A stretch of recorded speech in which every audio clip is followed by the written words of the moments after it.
she's being kind of haunted herself, and we don't know why or where that's coming from. But she really wants to go to this manor and support these kids because she figures out, without being told, that they've recently lost someone close to them in the flag. And we come to find out that that was their parents.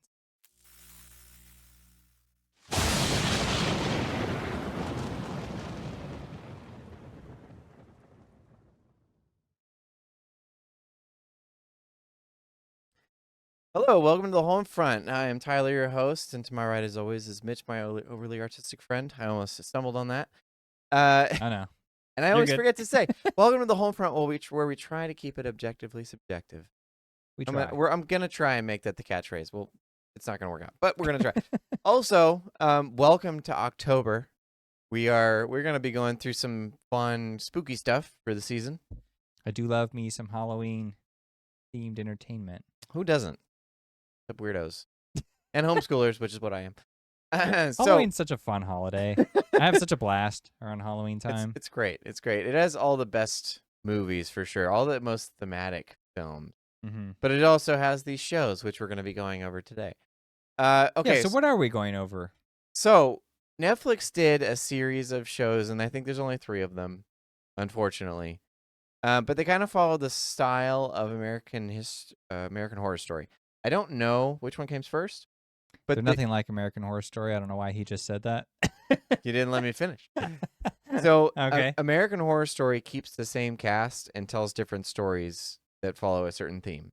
Oh. In that respect, it's like it. Yeah. In no other respect, so is it like this it. one, it seems to be Mr. Flanagan has a series of old novels or old stories that he uses the same cast to tell. Yeah. And so I believe the first one is Hill House, right? And then he did Bly Manor and then House of Usher. Yes. Whether or not he's making more, I'm not sure, but we were both pretty big fans of Hill House, which we will be doing at the end of the season, by the way. On Halloween itself, a bonus episode. You're welcome. You're welcome. Stay tuned. For those of you who enjoy the show. So we wanted to start with this one, which we were both unfamiliar with before we started watching it. So we went into it blind, but we did, well, I did, found the source material and read it. To be fair, I audiobooked it, and dear God, we'll get into that. But it is based on a story by Henry James called Turn of the Screw. Yeah. The show is called The Haunting of Bly Manor. So with that, we're going to get into The Haunting of Bly Manor. Yeah. So we're going to give you a brief synopsis, but it'll be kind of hard to avoid spoilers. So you'll probably just want to go and watch it yourself. But hopefully this gives you enough of an update of what you should be watching. Hey! Spoilers. I was talking. It was still catching you. You didn't even let me do the synopsis. Doesn't that come first? Well, no, because you're getting into spoilers. The synopsis is probably going to have spoilers. So no, the synopsis is just what you wrote. Oh, okay. We're back on the non-spoiler section. No visual kiss. Okay. Oh, good. Well, now I don't know if I want to do that. All right, fine.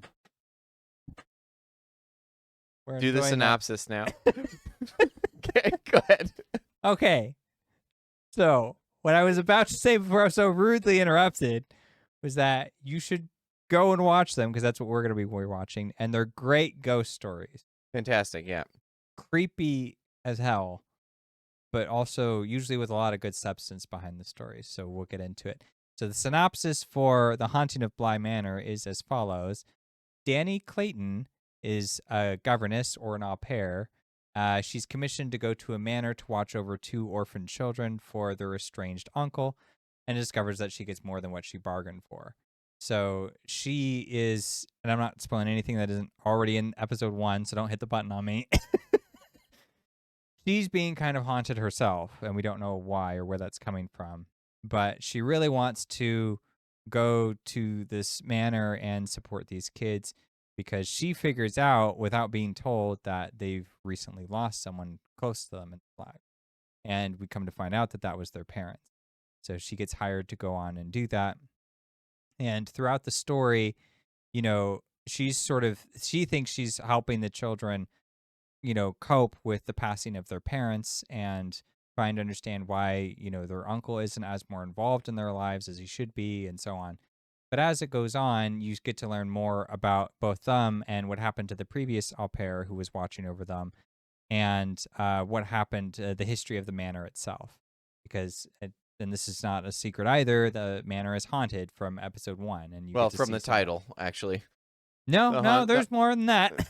Right, but you're not revealing anything that's not in the title is what I'm saying. Haunting Yeah. of Bly Manor is what it's called, so Yeah, you're so well aware. you get to learn about the manor, you get to learn about the family, and the web of different character motivations and things that have happened to them in the past. And like any ghost story, it's all about finding out why these ghosts are still lingering. So there it is. You should go watch it. Now, can I have my button now? Doesn't want to do it anymore. We ruined it. Your button's We ruined. did too many. It's like you already got your spoilers. That's enough. I'm done. Technical difficulties. All right, spoilers. We did it. Okay. Okay, go ahead. What am I saying now? Well, I don't know. You You wanted to jump into spoilers, so I'm giving you the platform to do so. Well, I don't have any more spoilers to jump out the gate. I don't know where to start. Oh, okay. Well, let's do this. Can I do my question for you? Yeah, sure. All right, fine. I know it's going to be such a hostile take. Okay. Deleting this episode. Go ahead. All right. So you'd seen Haunting of Hill House. Yeah. You know, I had seen it. We both loved it. Now we're going to revisit it. Before then, we go back to Bly Manor, which for some reason we just never watched. It was not as well reviewed, but I quite liked it. And I want to know, did you like it? And also, what was your interpretation of it? I did like it, yes. My interpretation, I really liked the narrative of what ghost stories are. And I think this show captured that quite effectively. And it's what's left behind, but also what people take with them, and then what the people they leave behind do with that grief. And I think through all the elements of the show that we'll get into, it kind of captured all of those things very clearly. It's difficult to follow in a couple places, but it does that purposely in order to embody some of these themes. So we did an episode on The Sixth Sense, one of our first episodes, and you had mentioned something about ghosts being this literary embodiment of grief, loss, and memory. And it had been something that I hadn't quite synopsized that way before. And so with that interpretation in mind, as I was watching the show, I was like, oh, okay, I see what they're doing with this. So I watched the show, I read the story, which is a novella by an author. I don't know if he's American or British, but his name is Henry James. I think he's British. I actually should have looked that up. I think he's American, actually. Oh, is he? Okay. It is fascinating that you have two English majors in your life, and neither of us knew much about Henry James. Yeah, that's what's great. So we looked it up, and I was like, oh, it's by a guy named Henry James. And you're like, oh, yeah, he teaches some poem or something, right? That's I had famously known. The Real Thing is a short story by Henry James that I've read and that I had a really interesting discussion on in my English class in college. Okay. But yeah, I didn't know about Turn of the Screw. I tried going through the audiobook, but gotta say, his prose I gave up after about an hour and a half because I didn't know what the hell was going on. His prose is not my favorite. It is so meandering, which is why I thought he was British. He also uses certain terms like, so governess is not in the show. Danny Clayton is the name of the character. The governess is what they use in the book. She's not named in the book, in the novella. They just call her the governess, which I guess is something cultural when you have kids that need to be looked after, kind of like tutored through all things. So she's like nanny / tutor / all things. So she puts them to bed. She teaches them school. Okay. So like kind of an all-encompassing thing. I don't know if she's actually American in the book. I don't think she is. So I think these are creative liberties that they're taking for the show to increase the range. So in the show, she's an American that escapes. She runs from America to go to Britain, wherever this is, Bly Manor, and ends up getting a job and discovers that this person he hasn't found a nanny for a while, and so she kind of leverages her way into this position that she shouldn't have. Falls in love with these two children, but they live in this environment that they find out to be hostile. So the hostility of the environment is primarily propagated through ghosts, and you find out who the ghosts are as the show goes on. And it does that by, there's a couple revelations, which I thought it was funny. So I'm going to start with this, I guess, to kind of launch off into the conversation. There's a whole episode dedicated to what they think is revelatory. And I found it hilarious because I was like, what are you revealing? Like, I knew this forever ago. And I was like, was this just me? But then you called and you're like, no, I knew too. So they introduced you. Yeah, I knew from episode 1. Yeah, they introduced you to this character in the first episode. And maybe this is just because you know what the show's about generally. And I hadn't read the book yet, so it wasn't like I knew. And she's not a ghost in the book, by the way. But this character, Gross. Yeah, Hannah Gross. They introduce her, and you're like, she's a ghost. She's got to be a ghost, right? She's got to be dead. Yeah, she's a ghost. And like, they get to like episode 5, and it's like, she's been dead the whole time. And I'm like, yeah, I knew. What? Yeah. Did you guys not know? Did you not know? I knew. Like the minute I saw her come on screen. So I was like, did people think that this was going to be revelatory? And then we talked about it, and you're like, yeah, no, I knew the minute that she popped on screen too. I was like, oh, okay. Why did we devote a whole episode to this then? This is so weird. Yeah, that was the worst episode by far, especially because in that episode, it's just subjecting us to her like jumping between memory after memory after memory. Oh, yeah. And then she goes back to the same memories and then has to like come to her senses of like, wait a minute, I've already been here before.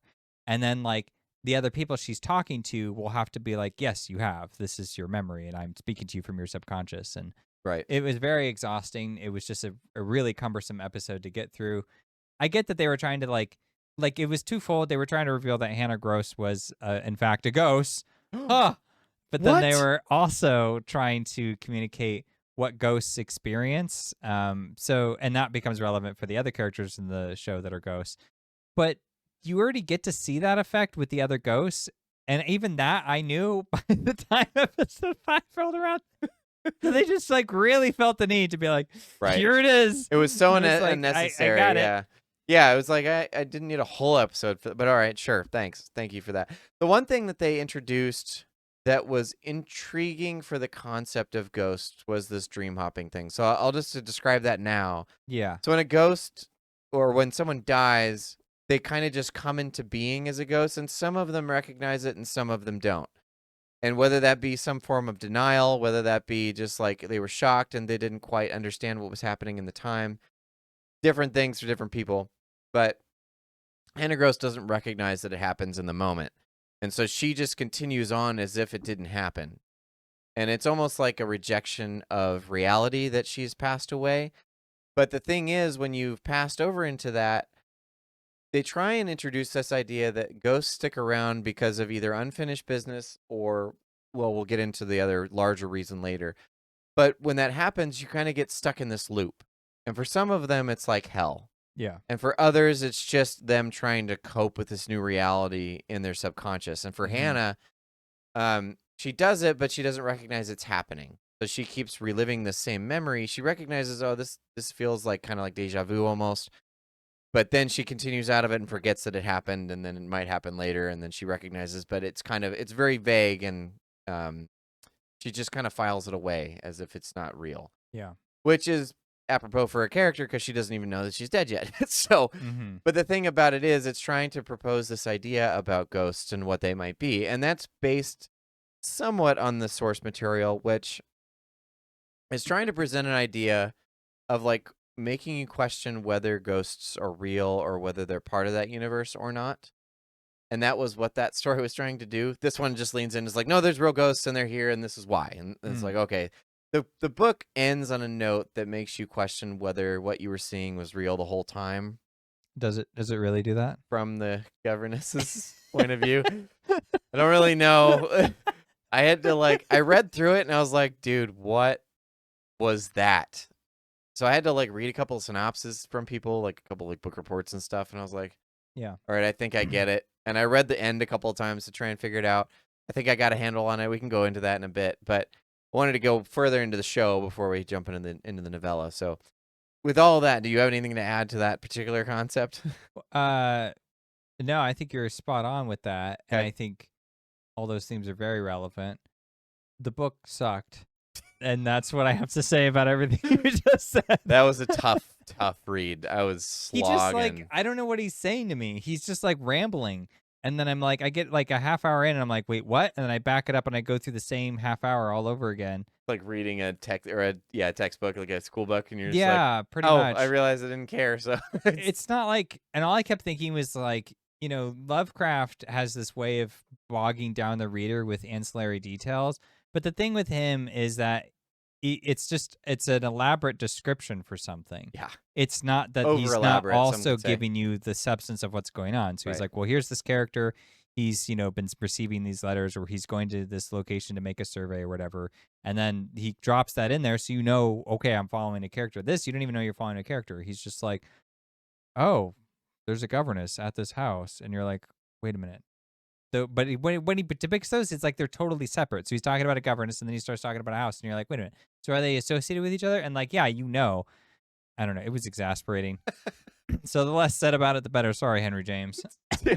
Sorry, sir. Well done being relevant, but yeah, I did not enjoy the book. So I don't know how they extracted that, but I also feel like there's so much in the movie or in the TV show that I know for certain wouldn't be in the book. Yeah. So I'm like, okay, like I feel like there's a lot of creative liberties here, which is perfectly fine. It made for a good story anyways. Glad that they were able to decipher something out of Mr. James. The things that they do have are two of the ghosts Okay. from the book do make it in. The two primary ones, I suppose. The ones that show up more often, and then the two kids, and then Gross. Yeah. Which, again, this may be something I missed, so forgive me for any fans of Turn of the Screw. I don't think that Gross was dead in the book, but I could be wrong because I was. I love how like anything you say about the book could potentially be wrong because it's so confusing. So you can never be sure of yourself. Maybe that's what he wanted. He just wanted like perpetual uncertainty. But you're supposed to get something. I just knew that Hannah Gross was in the book. That's all I got from Hannah Gross's. I caught the name too. Yeah, I was like, hey, that's about it. I recognize that name. Wait a minute. Yeah, I know that one. Okay, so it's the show. Okay. What was your interpretation of it? I'll throw the question back. Okay. I don't think it was too dissimilar from yours. Okay. Yours I felt like was more eloquently put. Thanks. I really connected with, well, I guess, yeah, I don't have to name names exactly, but there was an actress in Haunting of Hill House who dies in a really tragic way, and it just left me messed up for like 2 weeks. It was horrible. I was so sad. And that actress makes a return, and she dies again. Another and it ripped my heart out a second time.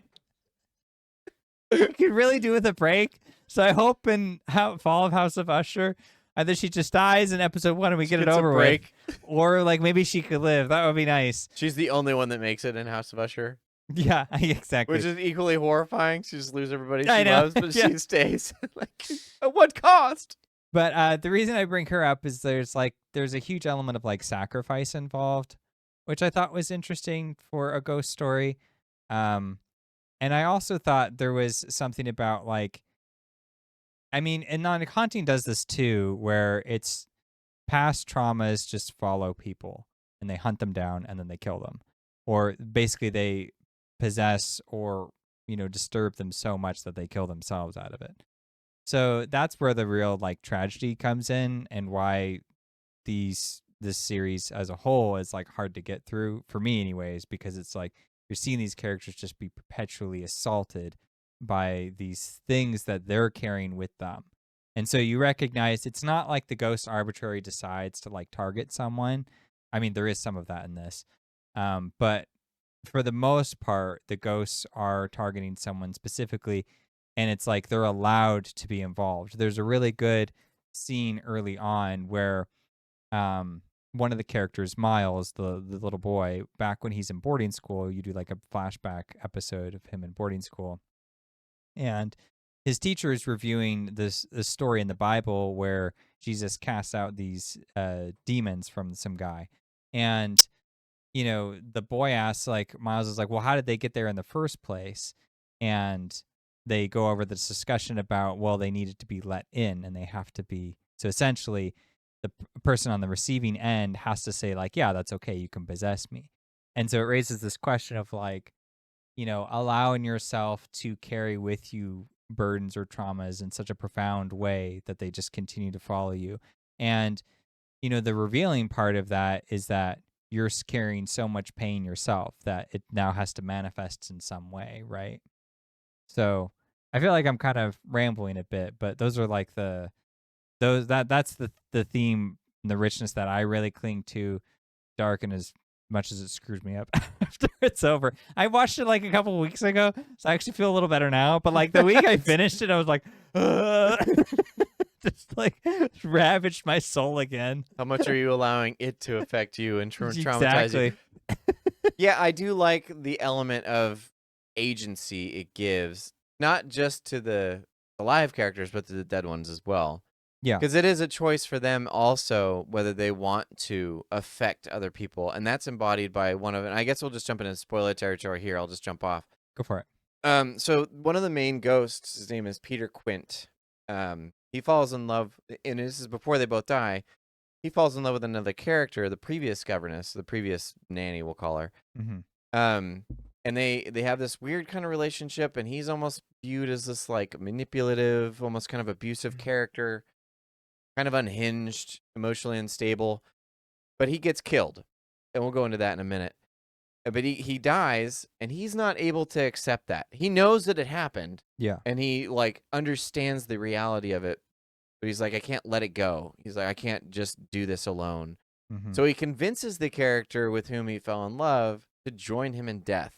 Yeah. He's like, he disappears for a while. He's like, I figured out this ghost thing. I want you to join me, and then we can come back together. Yeah. So he has to pull someone with him rather than, pass on or leave her be to let her live her life, how much life she has left. He's got to take her with him because he can't just suffer alone, essentially. And horribly manipulative. And it's interesting because not only does he convince her to do it, but she realizes too late that it's something that she wasn't willing to give up. Yeah. And so now that she has to endure through this, and then she eventually discovers redemption. But he continues down this path of manipulation. So it's an interesting dynamic of after this event has occurred, they can choose these paths, and it really solidifies as they continue. Like they kind of take on a persona of what they want to live through after life. Does that make sense? So he's the one that's trapped in this hell. He keeps getting sent back to this memory that's dreadful and horrible and awful. Yeah. And he can't experience anything else. And he even expresses, he's like, all these other people get to dream hop to all these wonderful things or anything else that they want. I keep getting sent to the same one, and it's awful. And I don't get to choose when it happens. I don't get to choose to leave it. This is the only one I get. But he also continues to manipulate everyone around him in order to improve his situation. So he doesn't find any kind of redemption. He doesn't choose anything else. And so as he continues down this path, it almost solidifies that into his character. Whereas the character he falls in love with can't accept that she's made this decision, but also is like, well, I can't drag anyone through this because I know what that's like to be on the receiving end. So she goes along with it in order to help manipulate the best outcome, I guess is the best way to put it. Yeah. Because at one point you think that her decision has led to something terrible also, even though it leads to something good for another character. Yeah. And I'll explain that. I know I'm being a little bit vague. I'm trying to embody this before I just like spoil everything in the show. Yeah. Like this happened, then this happened. Yeah, exactly. It's like you got to watch the show to like understand all the characters, so I'm trying to synopsize this, but yeah. She does come to a conclusion that this isn't right, and that just because I've gone through something terrible and I have to live through this now doesn't mean I have to pull everybody else in with me. It doesn't. I don't have to watch other people suffer also.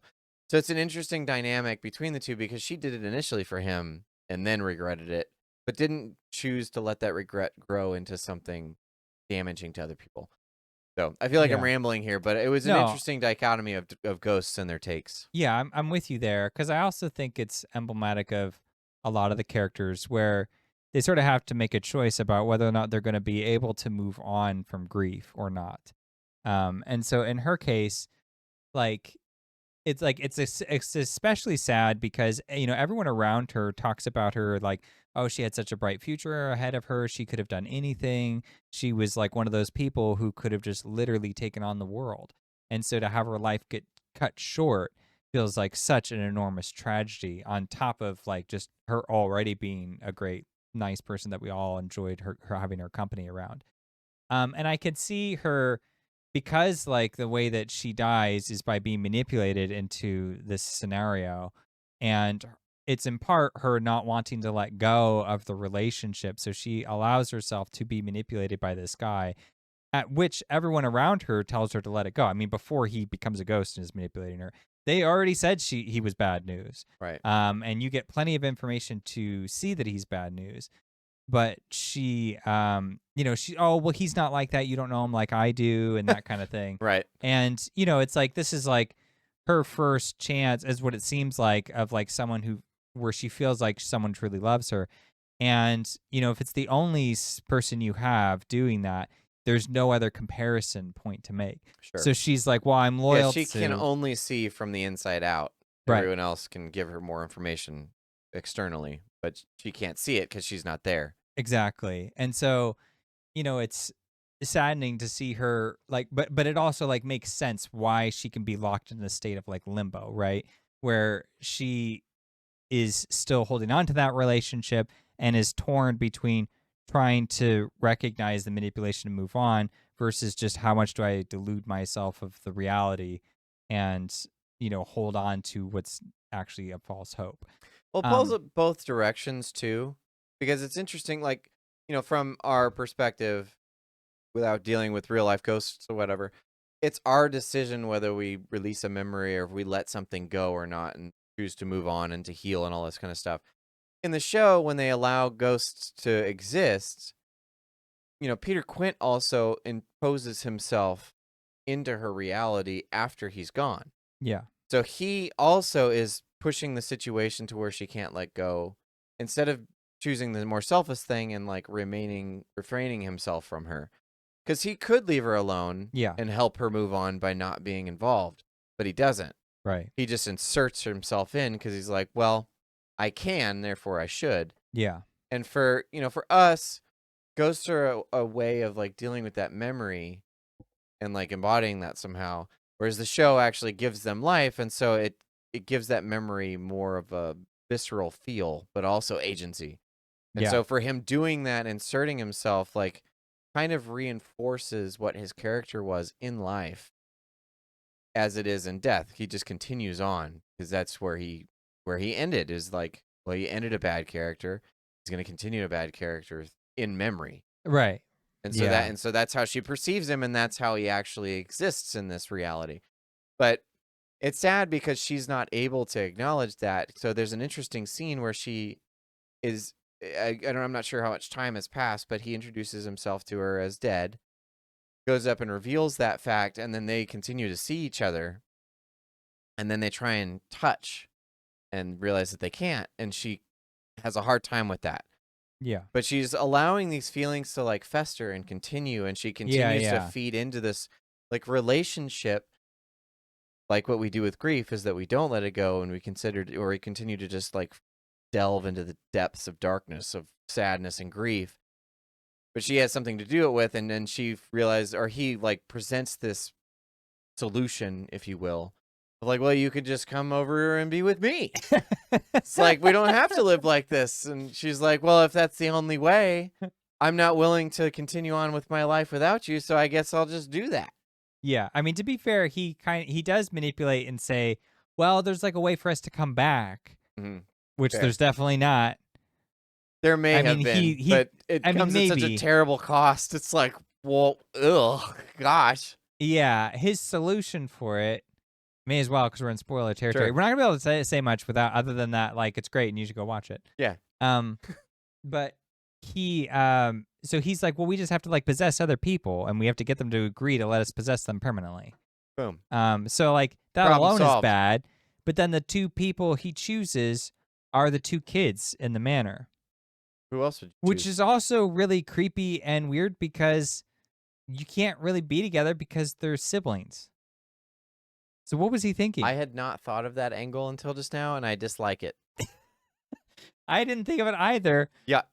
but yeah, how on earth? Because you're not gonna be able to manipulate an adult. I mean, I guess he manipulated her, but he didn't explain to her the plan.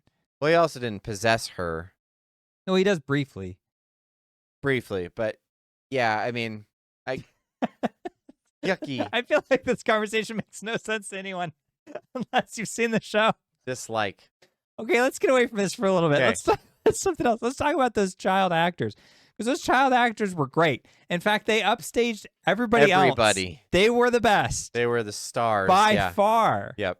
Yeah, because and here's the reason why, before you get into that. Okay. The child actors are themselves, but they're also being possessed by the previous, so Flora, the little girl, is being possessed by Jessup, the previous governess, or the previous nanny, and then Miles is being possessed by Peter Quint. And it's just intermittently. And none of the other characters know it. You don't know it. This was actually a reveal. So throughout the early parts of the show, the child actors have to be playing both of those two characters. And they do an incredible job. I rewatched the first episode after I'd watched everything. And it's genuinely scary because I can't tell when Miles is Miles and when he's Peter Quint. He just slithers between the two seamlessly. It's great to watch. It is. Yeah, so I was going to use that to kind of wrap back around to that point that we were leaving everybody in the dust with. Oh. Is that, when Miles leaves Bly Manor to go to a boarding school, he apparently brings Peter Quint with him. And so while he's there, the people can't figure out why he's misbehaving. And this is part of the book as well, to bring that back in. Is that he's such a beautiful child and a well-behaved child, and that all they mention is that he's brought back from the boarding school and no one knows why. Mm-hmm. They don't explain anything. In this show, they actually give you a reason. He does some terrible things while he's there. He gets in a couple of fights. He kills what is it, a dove or something? Someone's pet dove, I think. Yeah, so he kills an animal, and you're not sure why. You just know he's acting really creepy.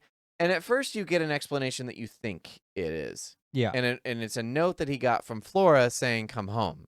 Mm-hmm. You're like, oh, well, this is a brother that's just willing to get himself into trouble to get kicked out of school so he can be there for his sister. Because they're both orphaned, and all they have is one another, and they know how to communicate with each other. So he's going to put her above anything else. Mm-hmm. But then you get to the end of the show, and you realize that this has been going on with these two ghosts that are trying to possess these children. Mm-hmm. And it further contextualizes it. And you're like, well, who wrote the note? Was it Flora or was it Jessup? Oh. And who wanted to get back? Was it Miles or Peter? Or was it both? Was it all four of them involved? So now it's kind of further creepy. Yeah. Because some of it you could believe Miles would get into, but some of it goes a little extreme, like killing the animal. Yeah. Seems like, man, why would he do this? Or why would he jump out of the tree to get hurt? Yeah. It seems a little extreme. But it also makes you wonder how far Peter Quint's character is willing to go. Because as a ghost, you don't have to worry about physical ramifications anymore. Right. He's just there's one goal that I have that I'm allowed to have after death, and it doesn't really matter what I have to sacrifice to get there. Yeah. Even if it means possessing a child.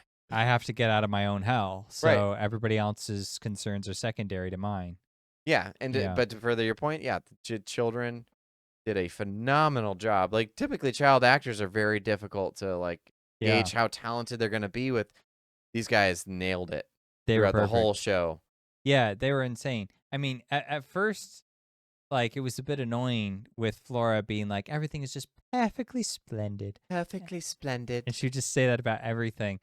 But then, after a while, you start to realize that, okay, well, now this is starting to get creepy because she has these moments where her eyes just kind of drift off, and then she kind of responds to someone else, and then she's back on point with whoever she was talking to. Yep. And at some point, somebody confronts her, and then she's kind of creeped out over it. And it's just this revealing thing because you lose your memory when it's they call it, you get tucked away. So the ghost possesses you, then they transport you into some memory, and you're just stuck there for a while. And then eventually you come back.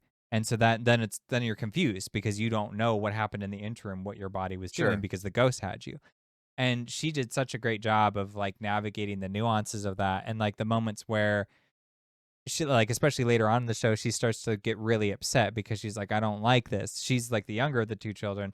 And so it's like the only way she knows how to communicate is like, I just don't want to have to do that anymore. Like this is really starting to bother me, right? Because she seems to have like this laissez-faire attitude with so many of the ghosts around the house. Right. She's just like makes dolls out of them, and it's like, oh well, that one's fine, and this one's that, and they're like terrifying ghosts, but she's a kid, so she's One of my favorite moments, and I laughed and I had to rewind it and rewatch it because I was like, "What the heck was that?" So there's a faceless little boy that just it plays in her dollhouse and runs around, and yeah. at first it terrifies her. Obviously, she's a little girl that Yeah. doesn't know how to perceive that. It's child just without a face. Just Yeah. ugh. So then she then, as she has more understanding about ghosts, goes and finds the little boy that runs away from her. And she's like, I'm so sorry for treating you so rudely before. She's like, I'm sorry you don't have a face. Let me give you one. And she pulls this face off this little creepy doll. I was like, why did you choose the creepy one? It's like all deformed and weird and old. And it looks like something straight out of Annabelle. And she's like, that'll do it. Like, what do you mean that'll do it? That looks way worse. I'd rather no face. I'd rather than no face. I like that better than the doll thing. And it was horrible too, because when she pulls the face off the doll without a face was even more horrifying. Yeah, It's just a everything was pair of terrible. eyes. Like all of this is bad. Like no more Just helping. leave. Don't help anymore, Go away. Flora. You're making it worse. Creepy child. Yeah. But it was okay. So let's get into that fact. Yeah. So we had the dream hopping, which is them just jumping around in memories, and some of them can choose some of them get stuck in some. Then there's this concept that they bring up, and that was the faceless thing. Yeah. So the faceless thing is basically when a ghost has been around long enough, its memories have faded to where it's just a mindless entity. Yeah. It has nothing left. And there's like 2 or 3 that are in the house that Yeah. are like that. And those ones don't have a will. They don't really do anything else. They're just kind of there, and they Mhm. just show up every once in a while. But they reveal all that through a singular episode. Is that episode 6, the black and white one? I think it was more like 7 Okay. or 8. So there's a whole episode dedicated to one of the ghosts, and it's the lady in the lake, and it's the one Yeah. on the poster. If you've seen the poster, The first shot of the entire series is the lake and then the ghosts creeping up out of it. oh yeah, And it's also shot in black and white, so it looks really cool. great episode. Yeah, But best one by that was one of far. the best episodes for sure, where Yep. it just goes back and tells this old story about the house and where did the ghost originally or originate from. Right. So it's this original owner of the home, or well, she inherits it from her parents. Somebody comes in and courts her. She gets married, but she has a sister, and so what ends up happening is that this character, Viola Willoughby, she's a very willful, very determined, hard-headed, stubborn child. Yeah. Ends up marrying this guy, and then Well, becomes specifically because he is someone, unlike the other gentleman callers, he's someone who's not going to be, not just there for her money. He actually loves her. yeah, because they were avoiding anyone else. They're like, oh, we're just not going to court people because they're going to want our money and we Right. want to keep it in the family. They And just want the inheritance of Bly Manor. yeah. So this guy is given an exception because he seems to genuinely love her. So then she becomes sick, chronically, goes through years and years and years of sickness, and as that goes on, develops a lot of bitterness and anger towards the people that are loving her and trying to help her, just because she's so trapped in this situation that eventually, like, it's just dragging people down. And so they're trying to make the best of the situation. She's interpreting things incorrectly. Mm-hmm. And eventually, because she's been abusing her sister for so long, Yeah, It's she just- like slaps her and stuff, and it Slaps just her gets around, really talks nasty. down to her, discovers her dancing with her husband, which, I would grant that it looks sketchy. But in the Mhm. moment, it was just something that they were trying to give to Viola's daughter. Yeah, It was just this moment that she was trying to have as like a peaceful one, but Viola came in and saw it and interpreted it incorrectly and Right. attributed malicious motive to it and reacted in kind. Right. And the sister, whose name is Perdita, acting graciously, still continued to care for her sister despite the horrible treatment. But at some point, she cracks.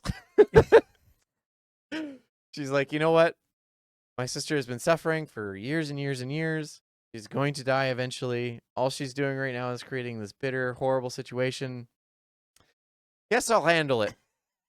So she suffocates her sister to death. So, okay. Yeah, because I was like, was she poisoning her or something like that? That's what None of that's the case. She's just sick. She just got sick. They film it in a way where they like kind of pan over, or she's kind of in the background all the time, watching like the husband and Viola's interaction. So you think that maybe she's got some malicious intention, like she's poisoning her sister to death. But then you find out, nope. She's just a good sister, and she just decides to end it at some point. It's too much. And this is the thing about it too, is Perdita, is that how you say your name? Perdita, I think. Perdita. Yeah. So Perdita, it's not like she just, like, she seems, like, whenever she's depicted, she seems sweet and she seems nice. The only suspicion is the way that the camera, like, angles at her. But her herself, like, the actress portrays the character as being genuine, just very genuine and loving. So then when she finally snaps because she's just can't take anymore, and then this happens, it also spurs on her own descent. She starts getting kind of nasty because she does she remarry the yes. So she marries the husband, the widower. Yeah, great decision. Yeah, that's the way to move on. Well, they'd clearly built up a connection during this time period because it's just like it's mostly the two of them throughout the house, especially if Viola's asleep or whatever. So, and at that time, it wasn't to establish romantic involvement. I'm just saying that they had already built up that relationship. So it does make logical sense, especially for the time period. Because what is it, like 1800s? I think it's 18s, yes. 1800s. So, okay. So then they start to have money worries. And she starts to get very perturbed over him not solving this problem. Well, Viola was the one that would handle it when she was around. And so by getting rid of her, she got rid of the solution of withholding this wealth, but also she left aside a big inheritance for the daughter. Right. As Viola did. And so it makes them start to question whether they should dig into the savings, as it were. Yeah. And Viola specifically was like, no, I want all of this for my daughter and nobody else. And it's a done deal. And the husband is like, yeah, we should honor that. But the sister doesn't agree with this plan. And so she gets the bright idea to go and just go through her silks and stuff in this treasure trunk. And when she does, probably the scariest thing in the entire show happens. So it goes straight like the Ring on you. It does. So I don't know if we should give it away, but it scared me half to death.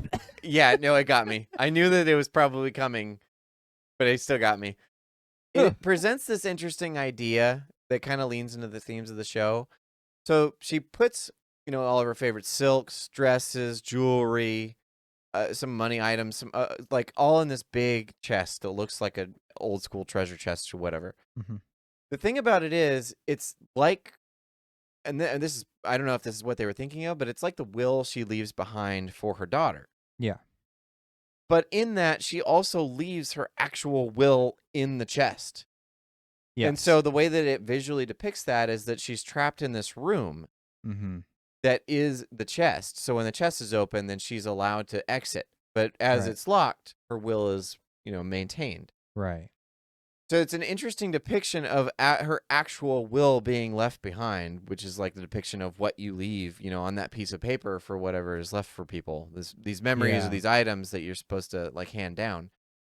And so it was interesting because rather than trying to figure a way of like release or whatever, she decides to just sit and sleep and wait until that chest is open. Right. Wait for her daughter to come and open it up. And it's a way of their showing that this is how people can be haunted by these things, is like how strong of a will is left behind, or how like strong of a life force this person had, how much of an effect she had around, to people around her in life that extends into death.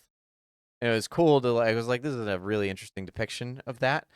But then like they allow it to go further than that. So We'll Well, go. yeah, because then in her metaphor, her like dreamscape, the door gets unlocked, and then she's all excited because she's like, "Well, here's my daughter," and then the door opens, and it's her murderer. Yeah. Yeah, and it's So like she doesn't take kindly to that. doing the one thing she told her not to do. Right. Don't touch the chest. So she touches the chest.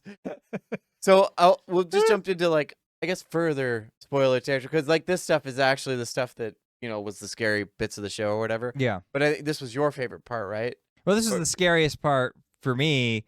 Yeah, because it's like she holds up the dress, and then the dress suddenly just strangles her. Yeah, just two arms like grab her from. It's like, and then you see her later, and then her face is all like just straight the ring. If you see the the ring, yeah, where it's just like this. Ugh. So yeah, that was probably the scariest part of the whole show for me. What was the scariest part for you? So there's a part when Peter Quint's alive. He's like walking down the hall at night, and this faceless ghost just appears out of nowhere, grabs him by the throat, and just keeps walking. The Lady of the Lake. Yeah, the Lady of the Lake shows up, and he just like struggles and chokes, and then just dies. Like, yeah, she just takes him into the other room, and then it just goes quiet. Yep. And then he just walks out, and he's a ghost now, and it's like, what did he do? And then she reappears, just dragging his body down the stairs out to the lake, and just goes down. I was like, why did we kill Peter Quint? What was that? What was that all about? How did that happen? So it explains later how that happens, which we should just get into. Well, now, yeah, because I mean, we've already established all the pieces. Because it's Viola is the Lady of the Lake. After this whole catastrophe with the sister dying, the husband in this scenario locks up the chest and just throws it into the lake because he's like, well, I don't know, like it killed her in a horrific way. So there's some bad juju with this treasure chest. So we're just chucking it in the lake, and that's that. And then he takes the daughter and ditches. Makes sense. Then, over the course of hundreds of years, at least about 200, I would think, this Viola character just comes out of the lake at night and then just revisits the house and sees it through all the different turmoil that it goes through. Like, it ends up being this place for like people who are plague victims just trying to survive. At one point, there's all these different phases to it. And over time, it's like her memories just erode and erode and erode until her face is gone. And then she's now just, like you said, a mindless entity that just meanders through the halls. And, if you happen to be around, she will strangle you into ghosthood. So the interesting thing with that is that she goes in initially. So she has these wake-up periods. It's not every night. So she will come to, and it's varying periods of time that have gone by before she wakes up and comes out, walks through the house, and leaves. Initially, she walks through the house to go to the bed that she shared with her husband. Mm-hmm. So she goes there, and she encounters like this doctor or something, and he's like in the private space that she's remembering. So she just kills him. She's like, "You don't belong here. I don't want you here." Yeah. So she gets rid of him. She does this a couple of times while she's still like sentient. Yeah. Right. The memories are pervasive. They're the things that take precedent over anything else, because that is where the will is to spend time with her daughter and her husband, who are no longer there, but the memory is in that room where she goes. So on that path, anything or anyone that gets in the way of that just goes with her. So as time goes on and the memories erode, she then just becomes that force of will that walks that path. Yeah. And so it's just instinctual that anything comes in contact with or goes in her way will just be killed. Right. Well, yeah, because at one point when she still has her memories retained, she finds a child in that room, and her memories are like, they're gone, but they're still retained enough to know, oh, well, that's my child. And it's like, well, it's not your child. It doesn't look anything like them. But she can't make that distinction anymore because she doesn't remember what her child looked like anymore. Right. So she just takes it back with her to the lake. Right. And the rest is self-explanatory. So it's like there is like the point at which it's still retained, but then like, the erosion just continues and continues and continues. So this routine of going back up to that room and just, pulling along whatever poor sap happens to be in the way. And Peter Quint happened to be one of those poor saps. And it's interesting because then, you see him later at the bottom of the lake because no one can find him. They all think that he's just left. Right. But he's really just in the lake at the bottom of it. It's Right. just a dead, rotting corpse. But it was interesting, too, because now her will has the thing that has locked everybody into this sector now. This house is surrounded by like a barrier of her will. Yeah. And until she is removed, no one can escape, is the premise. And it's interesting too, because that like expounds the narrative of this person was so impactful in life, or her will was so strong in life, that it extended so long after death, that it affected the living and the dead in this location, because of her memories were so strong in this place. Like it even has the picture of her that's above the staircase that's constantly looking down, and every once in a while they'll like put over her face, so like her rotting head or whatever. It's really creepy because not everything is focused on. Sometimes it's just kind of in the background, and you notice something unsettling is going on. So like you rewind, sometimes you'll see something you missed. But yeah, well, even the way that it's shot is very interesting. Like it has this like early 2000s look to it, and it also, and like in the background, like a lot of times it'll be kind of blurry and out of focus. And you were mentioning how it's also really like bright lights really illuminate certain characters at certain times, especially like Danny, because she has like this blonde hair. I don't know if that's her natural hair color, because she has black hair in Haunting of Hill House. I So I forgot don't about actually that. know what her natural hair color is. Yeah, it's But like anyways, oversaturated almost, like too bright. yeah. It's Do you odd. actually have the image Yeah. you can show? Might as well do that now. But you could just see how here's like an interesting shot in the first episode where you could see Hannah Gross is just, it almost looks like she exists in And another this is plane of the character existence. closest to us, by the way. Yeah, and then Danny's in the background. And it's just like the windows are all like blurry, but it's also like God rays coming through. And there's just this clear separation of like what world does each character exist in. Oh, And even like the position of Hannah where she's looking off screen and she's shoved in a corner so we can't see what she sees. So it's like she is just trapped in her own world. And Danny's just trying to pick up the pieces of what's going on. And it's just a microcosm. You don't have to stay here if you don't want. I Just figured, yeah, we finished breaking it down, and I'll well, sit down just so people have a visual of what you're talking about. yeah, just like a microcosm of how like each of these characters are having some kind of trauma, or in the case of the show, a ghost that follows them around, right, that they can't reconcile with.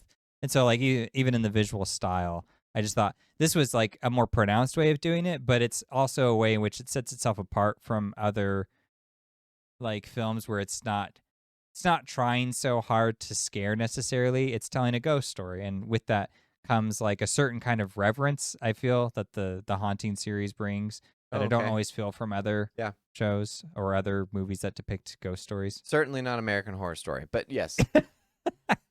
Come back around. Hey, we got it back. Hey, it's back. It likes us now. Hurrah. It just likes to have breaks. You It gotta. Yeah, it's like that was like 3 times in the matter of 30 seconds. You need to calm down, sir. Okay. Well, do you have any other closing thoughts on the show, or any other commentary? That I don't want to give away the rest of it. I feel like we'll leave that because it's a great surprise ending. Yeah, I mean, I don't think I'll do all that either, but I do want to talk a little bit about Danny. Okay. Just because she was probably my favorite character, well, outside of the kids. I guess, yeah, the kids are probably the best. That was the one problem I had, is I felt like I wanted more of a resolution for the 2 child characters. That's fair. At the very end, they just kind of like forgot about them. And it's almost like it became a different story in the last movie, or the last episode. Not that the pieces weren't there. They were, but it just kind of wasn't. It was just odd. It makes the case that that it's technically not a ghost story, it's a love story. And then one of the characters remarks that, well, what's the difference? And I thought that was apt for the story that it told. But yeah, I still thought the other characters maybe were owed a little something, especially the child characters. And that is not what the novella is, by the way. Not a love story. Not at all. No, I wouldn't expect it to be. But for what it's worth, I did think that was an interesting way to think about it, because love being such a powerful emotion, and one that makes people do all sorts of things that they wouldn't ordinarily do, makes a lot of sense. And like the grief and loss becomes, and memories, those are such strong feelings of reaction to someone that you love, right? Sure. So, yeah, I guess I won't get too much lost in the weeds with that. But there are other characters who have like Uncle Henry. You figure out what happens to him and his love story.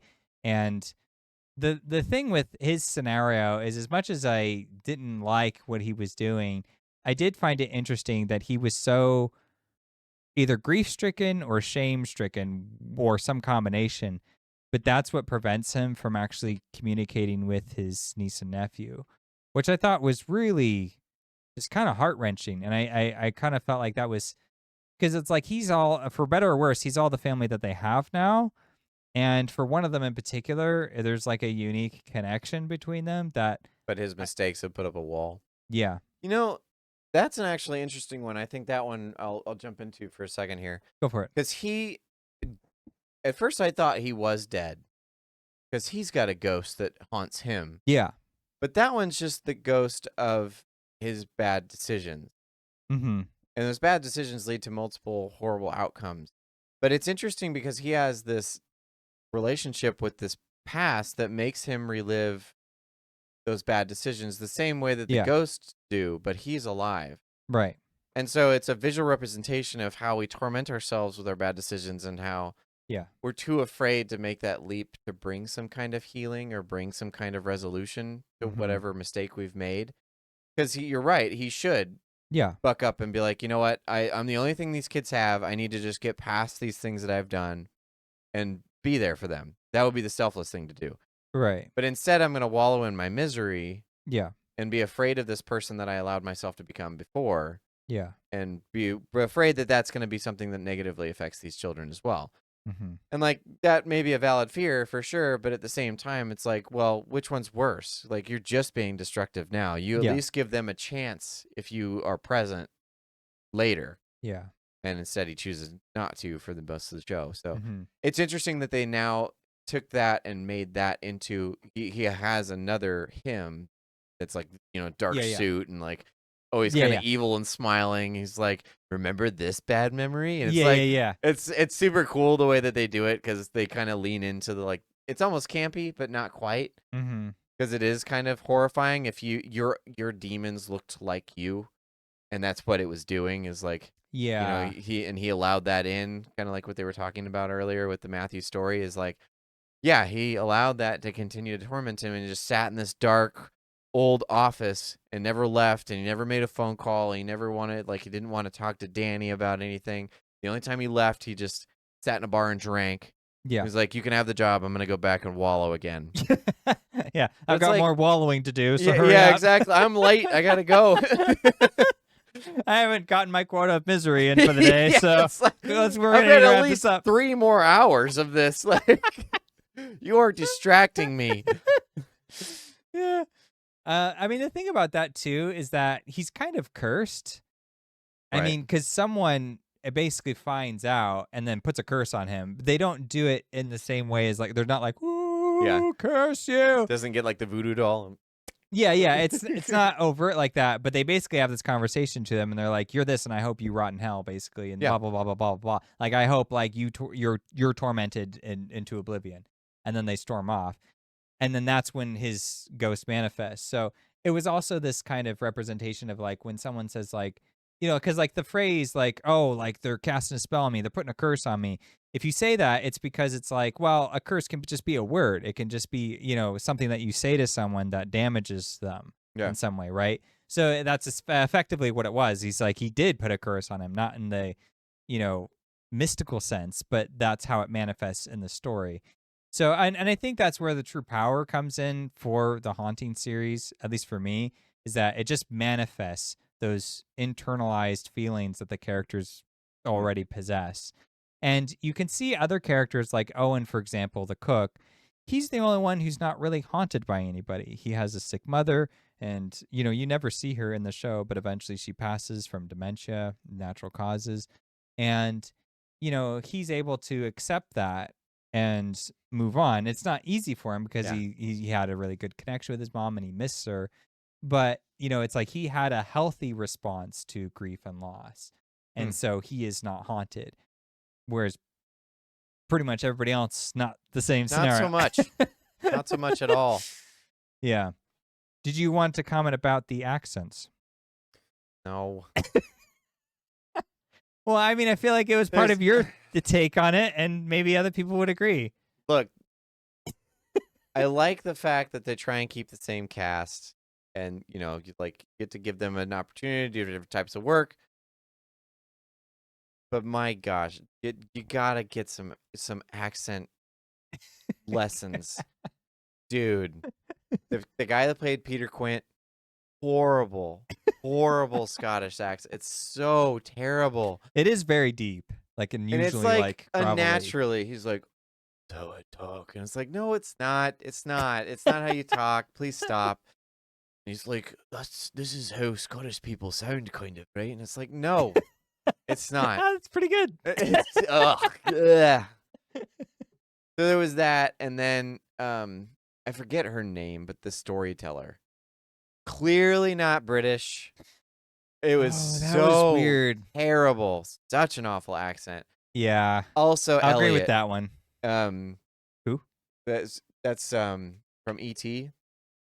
Oh yeah, well he's Uncle Henry. Yeah, so he's main character from E.T. I forget his name, but he plays the uncle in the show. Also, clearly not British, like bad accent.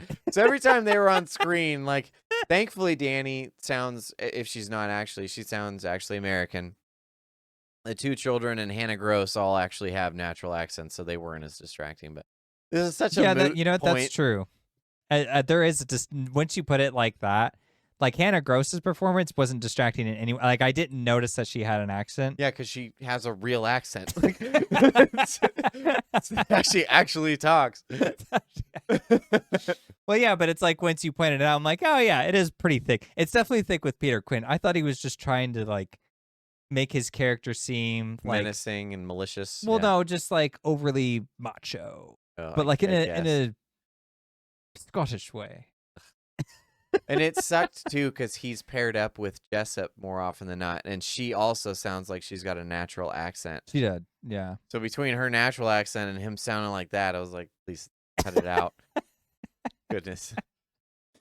Anyway, it was questionable. Super nitpick. Who cares? Whatever. You can get past it because the show is good enough, but yeah, not good accent. Mm-hmm. Anyway, should we end on that point? This stupid nitpick of mine. Probably for the best. I want to say like one more too, because the story is bookended. It starts with this wedding, this couple getting married, and then someone is going to the rehearsal dinner, and then they're sitting down, having some wine and talking by a fire afterwards, and then they're staying at the Bly Manor, and they mention the fact that, oh yeah, there was allegedly a ghost story here, but whatever, nobody pays any mind to that. Well, someone's there, the storyteller, she knows what happened, and so she recounts the events of that you see through the movie, and then it goes back to her and you figure out who she actually is and stuff. And like I get why they did that, because they didn't want it to be revealed who they were in the story, but I just feel like it's not worth it. Like I would have just put the actual actress, make it the same person in both. Yeah. And then like obviously we will know like that's who it is, but I mean who cares? Like, and you could really dress her up, like make her look like really old, I guess. Yeah, I've been doing it for years. Yeah, Forrest Gump. And like you see her a little bit in the beginning, and then her character actually doesn't show up in the main story. Well, I guess she does in episode 1 briefly. So, but I don't know. I just feel like it didn't work.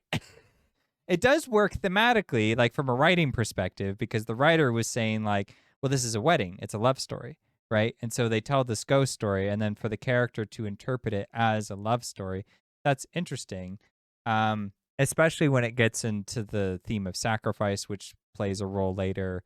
And then like the way they take out that character too, I'm not going to describe it, but like I will just say like they do this thing where the story extends itself beyond measure, and that's what really hurts about it, because it sort of gives them it's like it sort of tells them, hey, your life is going to end, but when you hear that, you want it to just kind of end right then and there, so that way there's resolution. And instead it's like, but who knows, maybe it will happen, maybe it won't, maybe it won't happen for a long time, maybe it'll be soon. And it's like, because there's ambiguity but there's a guarantee, that's what made it like super like it was a great finale, because I was like, oh, this is like this is so painful. It's like, this is like being haunted where you just don't know, but you know. Does that make sense? Like, Yeah. you know the part of it that you shouldn't, and then the rest is ambiguous. And so it was just this interesting portrait of going through life, like, and really taking this look on time. And I think it really gives you that sensation of like making the most of your time every day, because that's like that's the only way you could fight against something like that. When the ghost has marked you and it's after you and there's nothing you can do, it's like you just have to use every moment. Then that's all you have. So I thought that was profoundly communicated in the story itself. And I don't want to say too much more about it, but if you read through the story with it, it was worthwhile. So in closing, be content every moment. Don't carry loss and grief and trauma with you, or it'll become a ghost. Let go. It'll possess you, and then it'll trick you. It's going to drag you down to your death, and then you'll be stuck in this hell. It's a horrible thing. Horrible thing. Well, I think we've encapsulated. I don't want to get too much further. There's some things in there I want to leave. Yeah, agreed. Regardless, you should have paused this episode and just gone and seen the show before you started. So yeah. And next up, we will be reviewing Fall of House of Usher, which has a movie from the 60s and a show. Interesting. Okay, yeah, so we'll probably watch the movie as well and compare. Yeah. There's also an Edgar Allan Poe story, so lots of homework. Thank you for watching.